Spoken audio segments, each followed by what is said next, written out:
Oh my God, there are so many reactions in chemistry. How am I going to learn all these chemical reactions? Don't worry. In this video, we are going to visualize the chemical reactions in an interesting way using these simple blocks. Since there are so many reactions, we are going to divide them into 5 important types. I'm also going to show you how to predict the chemical reactions based on these types. So you won't have to memorize all the reactions. And as usual, we'll finish off with our top 3 questions on this topic. Chemical reactions can be divided into these 5 important types. In this video, we're going to look at each of these types and their examples. Now, if you're not sure how to write chemical equations and how to balance them, then I would suggest you to watch that video before continuing here. So friends, are you ready? Let's go to our chemistry lab. First, let's start with combination reactions. In combination reactions, 2 or more substances combine to form one single substance. Let's visualize it with our blocks here. Let's say we have 2 substances, A and B, and they combine to form one product, AB. This is a combination reaction. In combination reactions, you have 2 or more reactants, but only one product. Now let's look at some examples. Let's say this pink block here is hydrogen and this block is oxygen. Now when they combine, we get water. This is a word equation since it's written in words. Now let's write it as a chemical equation. So we have H2 plus O2 giving us H2O. Note that the product is not a simple join of the formula of the reactants. So it's not H2O2, it's H2O because the elements combine according to their valency. Now here the equation is unbalanced. So let's go ahead and balance the equation. Another example is magnesium and oxygen combine to form magnesium oxide. So we have Mg plus O2 giving us MgO. Now let's balance the equation and we get 2Mg plus O2 gives us 2MgO. In these simple examples, the reactants were elements and the product was a compound. But the reactants can also be compounds. Let's take an example. Let's say we have carbon monoxide and oxygen. Carbon monoxide is a compound and oxygen is an element. And when they combine together, we get carbon dioxide. Now why don't you try predicting the next reaction? Hint, it's a combination reaction. If you combine sodium and chlorine, what are you going to get here?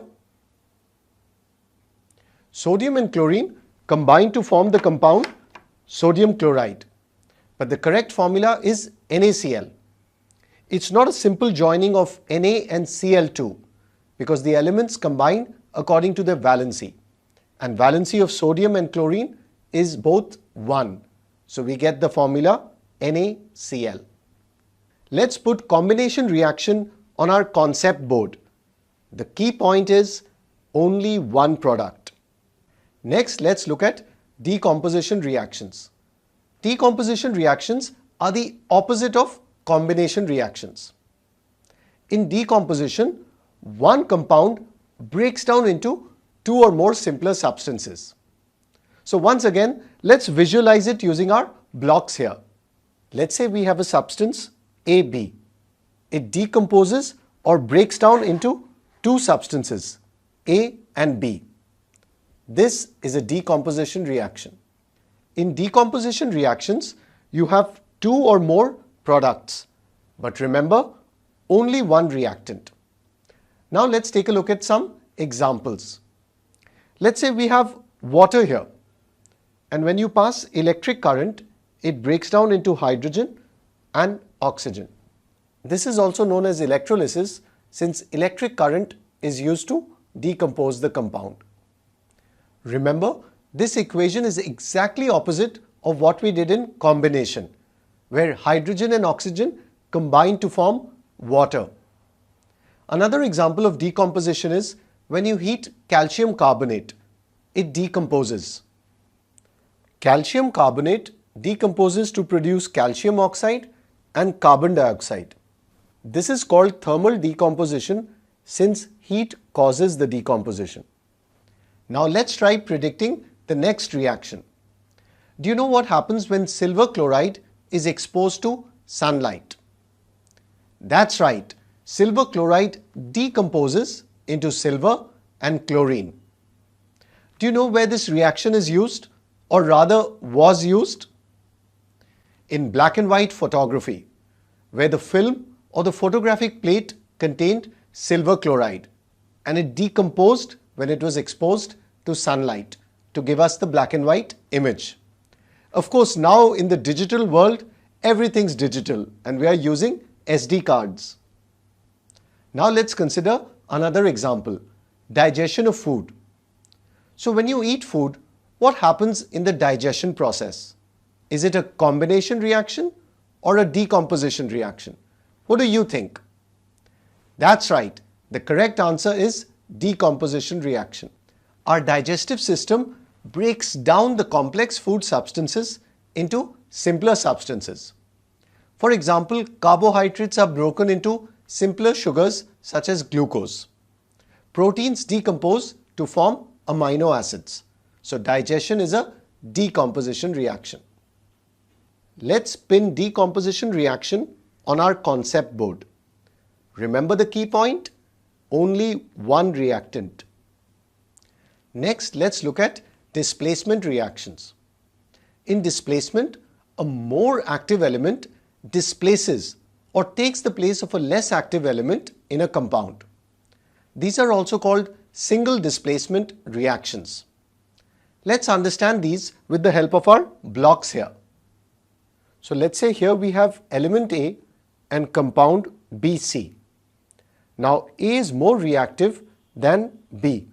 So it's going to displace or push off B and combine with C. So now B is alone here. So we have AC plus B. This is a displacement reaction.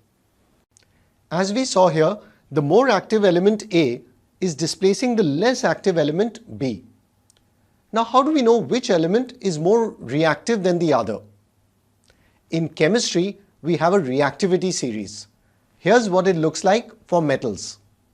Metals on the top are more reactive, and as you move down, the reactivity decreases. For example, if you look here, sodium is more reactive than iron.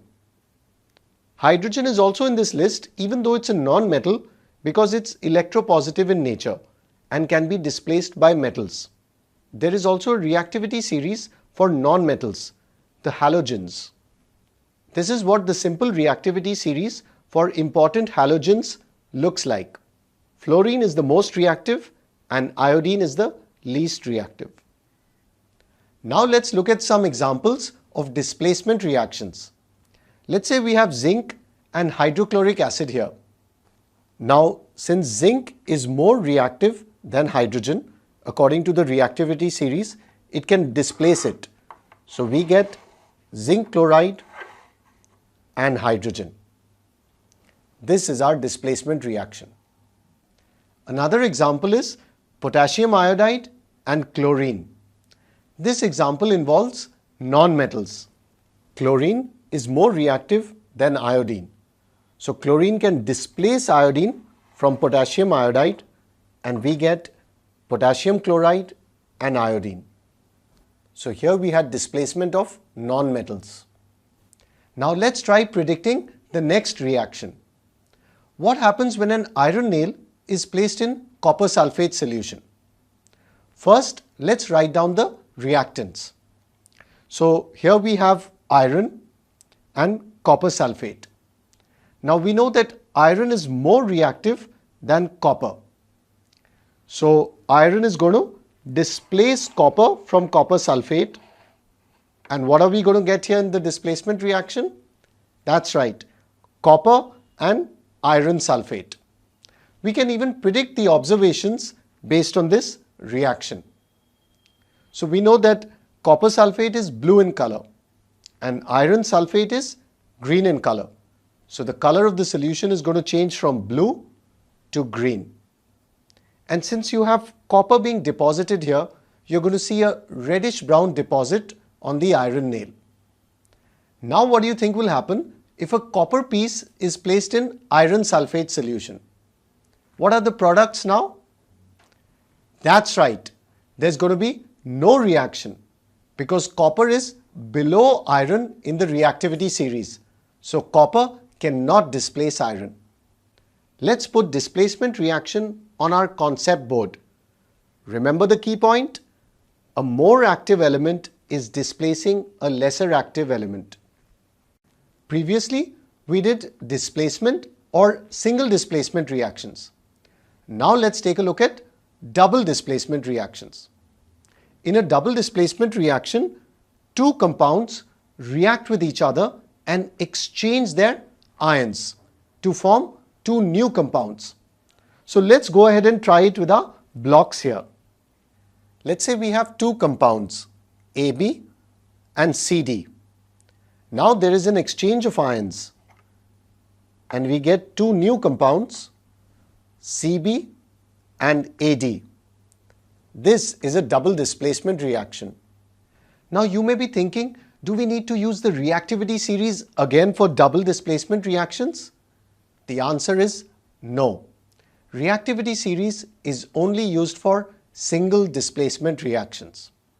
Because if you look at double displacement, we can't say that A is displacing C or C is displacing A. It's simply an exchange of the ions. So remember, reactivity series is only used for single displacement reactions. Now let's take a look at some examples of double displacement.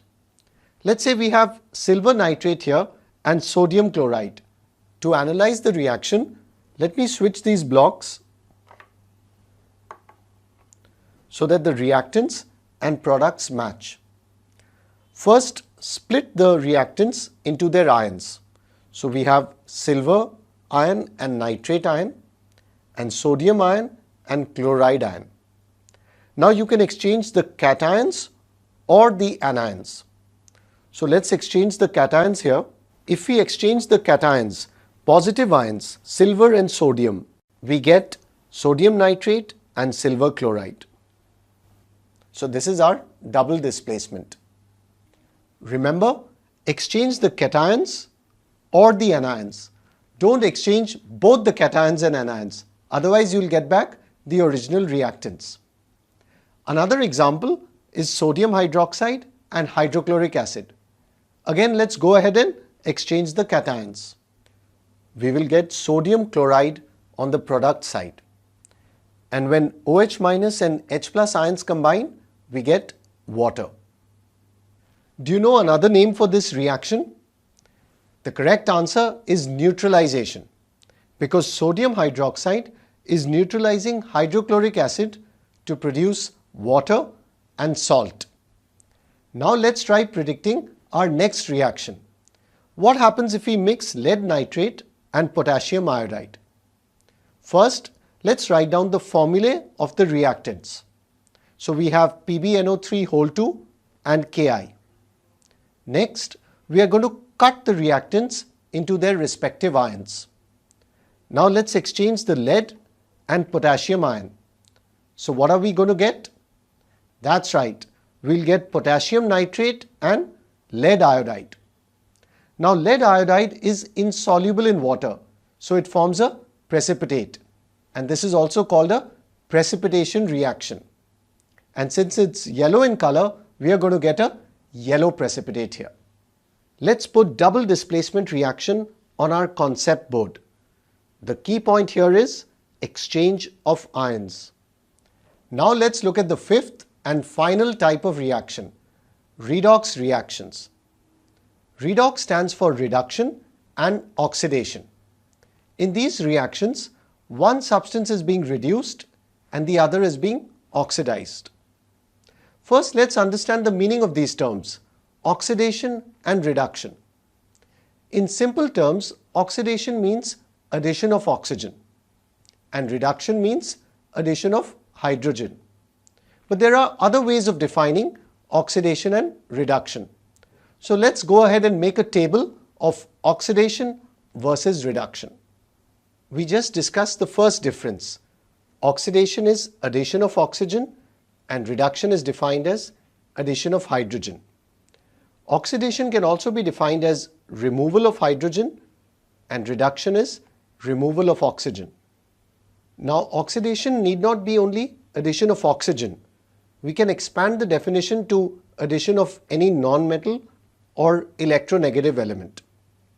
Similarly, reduction can be addition of a metal or electropositive element. Now we can define oxidation as removal of a metal or electropositive element, and similarly reduction is removal of a non-metal or electronegative element. Oxidation can also be defined as loss of electrons and reduction is gain of electrons. You can remember the last difference with the help of this simple mnemonic, oil rig. Oil stands for oxidation is loss of electrons and rig stands for reduction is gain of electrons. Let's look at some examples of redox reactions. Let's say we have copper oxide and hydrogen here, and when they react we get copper and water. Now if you look carefully, this is a displacement reaction because hydrogen is displacing copper from the compound copper oxide.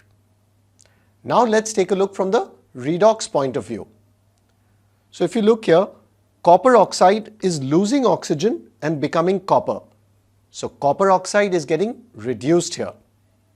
And hydrogen is gaining oxygen and becoming water. So hydrogen is getting oxidized in this reaction. And remember, always the reactants get reduced, not the products. In this reaction, hydrogen is helping copper oxide to get reduced to copper. So hydrogen is the reducing agent. And copper oxide is helping hydrogen get oxidized to water. So copper oxide is acting as the oxidizing agent. So remember, the substance that gets oxidized is the reducing agent and the substance that gets reduced is the oxidizing agent. Now let's take a look at some more examples of redox reactions. Let's say here we have copper and oxygen, and when they react we get copper oxide. Now who do you think is being oxidized and reduced here? Let's take a look. So if you look at copper, copper is changing to copper oxide. So oxygen is being added to copper. So copper is being oxidized here. Now what about oxygen? Since a metal is being added to it, oxygen is being reduced. So oxygen is our oxidizing agent and copper is the reducing agent in this redox reaction. Let's look at another example. Hydrogen sulfide and chlorine react to give hydrogen chloride and sulfur. Now who do you think is getting oxidized and reduced in this reaction? Remember, the answer to this question is only the reactants, not the products. So let's take a look at the reactants. So if we see hydrogen sulfide, it's changing to sulfur. Since hydrogen sulfide is losing hydrogen, so that's correct, it's getting oxidized. And if you look at chlorine, hydrogen is being added to it and it's becoming hydrogen chloride. So chlorine is being reduced here. Let's pin redox reaction on our concept board. Remember the key point, reduction and oxidation are both taking place. Friends, I hope the 5 important types of reactions are crystal clear to you now. So next time you see a chemical reaction, I would encourage you to fit it into one of these types. Memorize all the reactions. And now are you ready for the top 3 questions on this topic? Try solving these questions and let me know your answers and doubts by putting it in the comments below. I promise to reply to all your comments as soon as possible. So I'm going to disappear and you pause the video here and give these questions a shot. I hope you found this video helpful and you have a better feel of the different types of chemical reactions. And share out this video. And if you haven't subscribed to my YouTube channel already, go hit the subscribe button right now. You can also follow my Facebook page, website, manochaacademy.com. Thanks for watching.